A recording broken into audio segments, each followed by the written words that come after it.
All right, we've got the June U.S. Women's National Team camp roster. That is 26 names, but I want to focus on just the 23 names for right now. That is going to the 2022 Concacaf W Championship in Mexico, representing the USA, fighting for not only a World Cup bid, but also a 2024 Paris Olympic bid in this team.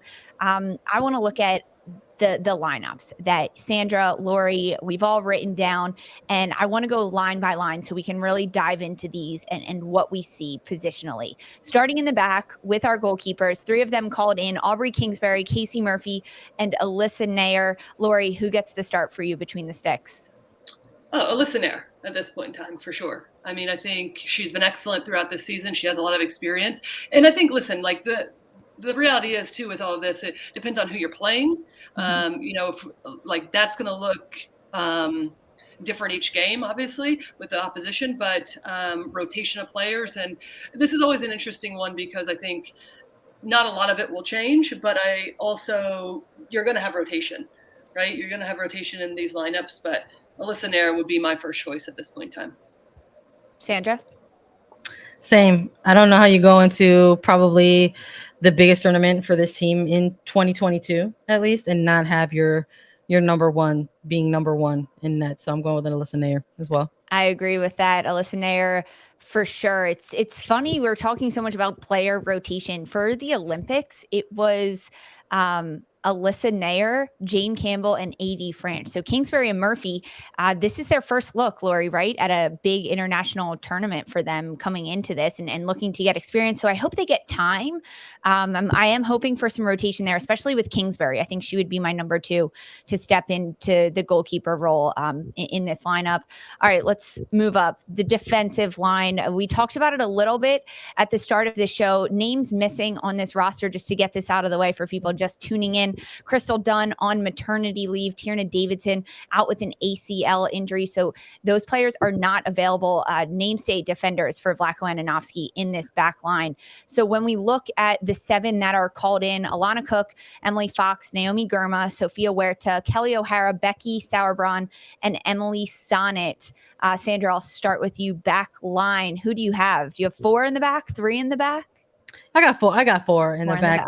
I think, look, I'm going to go with the center back pairing first. I want to see Alana Cook continue her rise as a starting caliber center back for both club and country.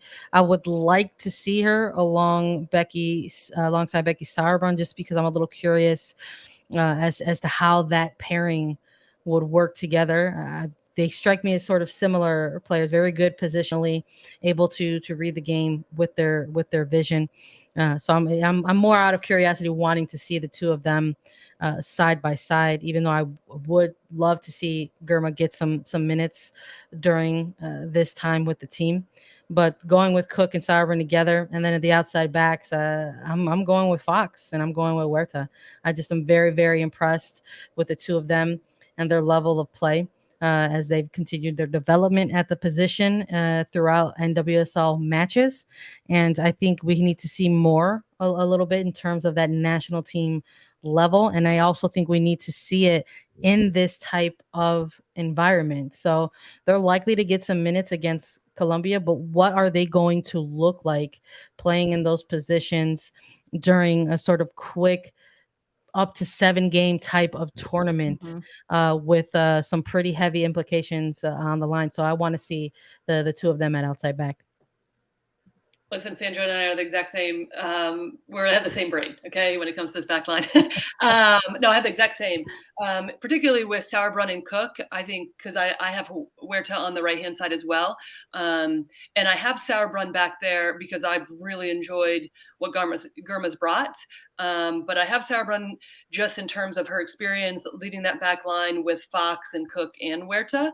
So just adding somebody in that can continue and understands about leading the line, no doubt can Cook do that. But what I find interesting about that pairing that you just mentioned, Sandra, is I think at this point in time, I put Cook as one of the best center backs, and this is a bold statement, but in the world in terms of her ability to be able to go 1v1, especially when a team plays a high line, right, which we're going to see the U.S. do quite frequently, but not afraid to be exposed 1v1.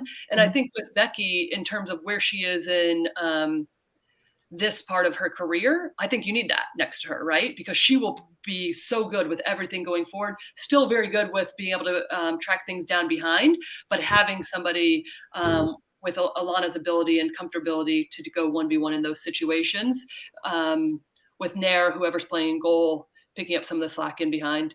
But I'm with you. I mean, we've seen Fox back there a number of times, but I like what Huerta's done in the league for sure.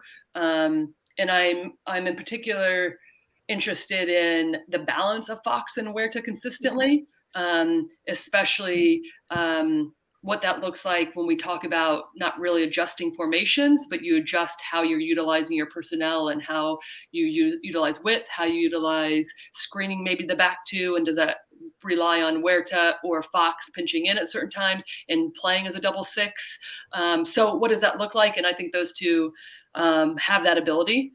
So I'll be extremely curious, but I would like to see that back line. But with Girma getting some minutes too, because I think she's playing beyond her years. Absolutely. So would you like to see Girma rotating in alongside Cook or alongside Sauerbrunn? Both. I think both. Okay. I think you have to try both of those out, right? Yeah. I mean, I think more typically we see her obviously in San Diego on that left center back position.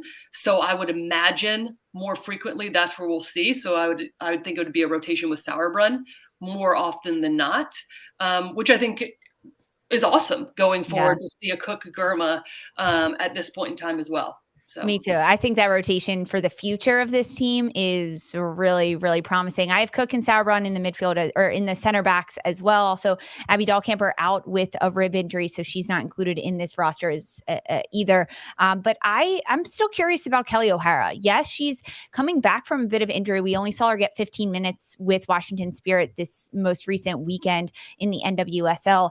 But I think if she, in the next couple of weeks, right, a week or so, can get back up, I think we would see her start over someone like Huerta. So it would be a Kelly O'Hara, Sauerbrunn, Cook, and then Emily Fox on the other outside back. But it's more so what I've seen in the past. I do think Huerta could be so beneficial there in that line, getting up, attacking that flank. I mean, that's what she does so well. I'm with you, Lisa. I mean, we have seen that, and I'm kind of expecting that too, but this is a wish list. So okay. So you're going for the wish list. I'm just trying to be right over here, and I'm trying to read Vlatko Andonovski's mind, but it's fine. It's fine. I like the wish list aspect of it. All right, moving forward, the midfielders. This is a big topic of conversation. Sam Ewis is out. She's not called into this list. Also, Julie Ertz is on maternity leave. She is not called into this. So when we look at the midfield that we have called in, Lindsey Horan, Taylor Korniak, Rose Lavelle, Christy Mewis, Ashley Sanchez, and Andy Sullivan. Before I even ask you to name your three midfielders that you're going with, who is going to play the six, Lori? Andy Sullivan, for sure. But I also think this is where it's interesting. And, I mentioned Coffee earlier and her not being on the full roster for the qualifiers. I think then this is where you really have to get the trio of those players correct. I mean, because I think you're going to have to see some movement on how they play. I'm just going to announce my three right now. I don't think we're going to, I want to have a wish list, but I also am going to with what I think as well. So I'm changing each line. But I do think we're going to see Sullivan. I don't think I think it's going to be Sullivan, Horan, and Lavelle to begin with, which I think Horan provides more of that balance in between that we've seen her play, more of the 8, right? She can slip in next to Sullivan, but primarily we'll see Sullivan as the 6.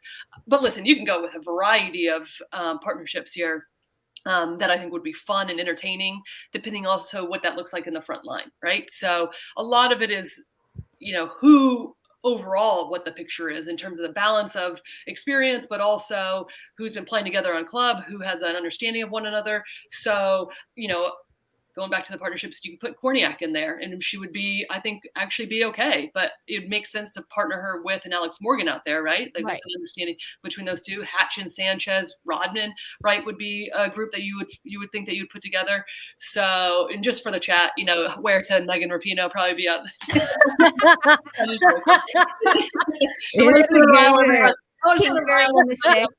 Okay, so. So we've got a couple votes for Horan, Rose Lavelle, and Andy Sullivan in the midfield. Sandra, who's your trio? Yeah, that's because they're correct. The chat is correct. It's gonna be Sullivan, Horan, and Lavelle. I will say that looking at this midfield, I'm looking at it. I'm just kind of like, there's actually an opportunity here for perhaps all 6 of these players to get some extended minutes in some capacity. I mean, I look at that, and I also think maybe there's going to be a certain level of exhaustion that comes into play. I mean, Ashley Sanchez, Andy Sullivan, the Spirit having a ton of games under their belts, Sullivan working her way back into form, Lindsey Horan coming off of club with Lyon, where they won the league, where they won Champions League, and the Wave just sort of on the run that they are right now. And Korniak, yes, while we're giving her praise for her performances, this is also kind of the first time that she's been getting consistent starts. And sometimes when you're still at that early stage of your career, adapting to the pro level, that can catch up to you real quick when you start throwing in an added element like dual team duty for club and country. So I think there's a real opportunity to hear all 6 of these players in some capacity, especially someone like Muse, who has been a part of Andonovski's midfield core for the most part for quite some time. But I think to start things out, we're talking about setting the tone and establishing the tempo for this middle third in this national team, you absolutely have to go with a combination of Sullivan, Horan, and Lavelle. Yeah, I agree. I mean, that trio is locked down for sure, but we have to talk about it. In the 6, Sandra, you just mentioned you could see any number of these midfielders in rotation. And that means Andy Sullivan isn't going to play 90 minutes for both of these Colombia friendlies, or at least I don't think she should. I think they should get some rotation in that 6. We've had some names thrown out in the chat throughout this hour that we've been talking about it. Taylor Korniak, Lindsey Horan, Naomi Girma, Sam Coffey. Who could we see in the 6 besides Andy Sullivan? Right now as this roster, or someone who's not named right now as this roster? This is all you get to pick from. This is all who's traveling, getting playing. I mean, are we really going to consider Coffey when she's only going to be available for these Colombia matches? I thought we were just focusing on this is true. Yeah. I'm just throwing out the names that were in the chat. So if we're just looking at CONCACAF, who else could be rotated in? So that would eliminate Sam Coffey from this. Yeah, in terms of just the 6th position, I think, look, we saw Lindsey Horan have to go through some things and be relied upon in that Tokyo Olympic Games, when there was a lot of unknowns about Julie Ertz. She's a player who's not unfamiliar with that position, but I'm also someone who really appreciates Horan's play when she's a little bit higher up in the pitch, when she's been given a little bit more freedom to sort of be more attacking and more involved in the offense, versus being a player that is going to have that sort of dual responsibility of both someone who has to disrupt play and someone who has to also spearhead play. So while I think Horan is capable of that, this is also a player who's had to navigate some injury of her own over the last year or so. And I don't, for people who aren't aware of that position, that defensive mid position, it's a lot of work. And there's a reason why you sort of have a player that is maybe kind of built a certain type of way to go into this role, because you can, depending on the type of game it is, it could be a game where you maybe take a lot of punishment. It can maybe be a game where you're maybe more tasked for link up play. So it just depends on the match, I think, that's in front of you. And I think that she is a good option to sort of maybe rely on, but I wouldn't utilize that as my number one go-to option. I really think there's an opportunity here to try to maybe see where a player like Sullivan is at the moment and slot her into that 6th position where she has been used to, be playing with this national team, to allow Lavelle and to allow Horan more of that attacking freedom. Yeah, I would completely agree with that. And I also think that we potentially won't see as much rotation as we actually think. I think in terms of the starting lineup too, I think especially the first game, as Sandra mentioned, it is really about setting the tone, getting that first game under your belt, and then you can kind of go from there, right? Like get the first game under Haiti, win that game, and then you can make some changes according, or in-game changes, right, to give players rest. And I think that Horan is a little bit more injured than we actually think, and we mentioned that on a previous one as well. So I think that's where you really managing of minutes comes into play. Could see her start the games, but I think you're going to see more of the rotation in the middle of the games than we are at the beginning. So I do think, to Sandra's point, Andi Sullivan will be the clear 6, personally, barring anything wild, right? Because I do think that they believe in her and they continue to want to see that development from her. And then I think it goes back to what we've been saying all along. You just got to get the personnel right, depending on who you're playing against, because Haran can drop deeper. We've seen Korniak can drop deeper. Christy Mewis can drop deeper at times. So you're going to have people that have a bit more rotation. Now, I don't think we're going to see that from Lavelle consistently, right? No. You're going to have her higher up. You're going to have Sanchez higher up. But, I mean, there's other players that can kind of be those in-between playmakers as well that will help provide whatever the game demands, which is, as Sandra mentioned, linking up or just keeping the ball moving and tempo setting, really. Exactly. And Sullivan can do that. And she has done that before. It's hopefully finding a bit more consistency from her throughout these matches.